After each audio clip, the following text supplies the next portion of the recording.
Liver transplant शस्त्रक्रिया दाम्पत्याच्या जीवावर बेतली। पुण्यात लिव्हर ट्रान्सप्लांट शस्त्रक्रियेनंतर पती पत्नीचा मृत्यू झालाय। पुण्याच्या डेक्कनमधील प्रसिद्ध सह्याद्री रुग्णालयामधली ही घटना आहे। बापू कोमकर आणि कामिनी कोमकर या दाम्पत्याचा मृत्यू झालाय। शस्त्रक्रियेच्या 2 दिवसांनंतर पतीचा मृत्यू झाला, तर 8 दिवसांनी पत्नीचाही मृत्यू झाला। कामिनी कोमकर यांनी पती बापू कोमकर यांना आपलं लिव्हर दान केलं होतं। सह्याद्री रुग्णालयानं उपचारात हलगर्जीपणा केल्याचा नातेवाईकांचा आरोप। रुग्णालयातील डॉक्टरांवर नातेवाईकांचा हलगर्जीपणाचा आरोप करण्यात आलाय। सह्याद्री रुग्णालय आणि डॉक्टरांवर गुन्हा दाखल करण्याची मागणी सुद्धा कुटुंबियांनी केली। पूर्वी हा जो मुलगा आहे त्याचे वडील ह्या हॉस्पिटलमध्ये ॲडमिट झाले होते। त्यांचं लिव्हरचं ऑपरेशन होतं म्हणून डॉक्टरांकडनं पूर्णपणे सांगितलं गेलं होतं की सेफपणे आणि तुमची चांगल्या पद्धतीने तुमचं ऑपरेशन आम्ही करून देऊ म्हणून।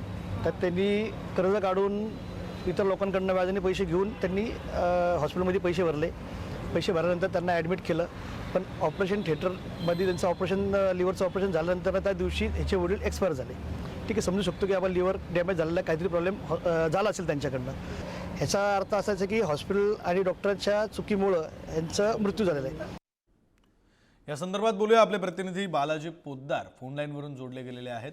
बालाजी, आता हॉस्पिटल प्रशासनाकडून काही म्हणणं समोर आलंय का?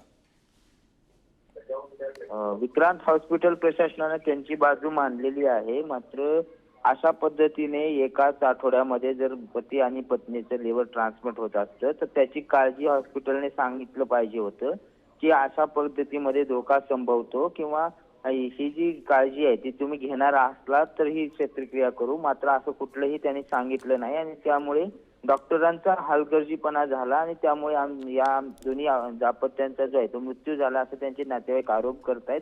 आज त्यांचे नातेवाईक पोलिसात सुद्धा तक्रार द्यायला गेलेले आहेत, मात्र गुन्हा दाखल करावा अशी त्यांची सगळी मागणी आहे। आता यावरून हॉस्पिटल कडून सुद्धा या सगळ्याची चौकशी सुरू करण्यात आलेली आहे आणि हॉस्पिटल प्रशासन जे आहे ते या सगळ्यामध्ये आता माहिती घेणार आहे। त्यानंतर योग्य ती कारवाई करण्याची प्रतिक्रिया हॉस्पिटल कडून दिलेली आहे। तर नातेवाईक मात्र हॉस्पिटलवरती कारवाई करण्यासाठी ठाम आहेत।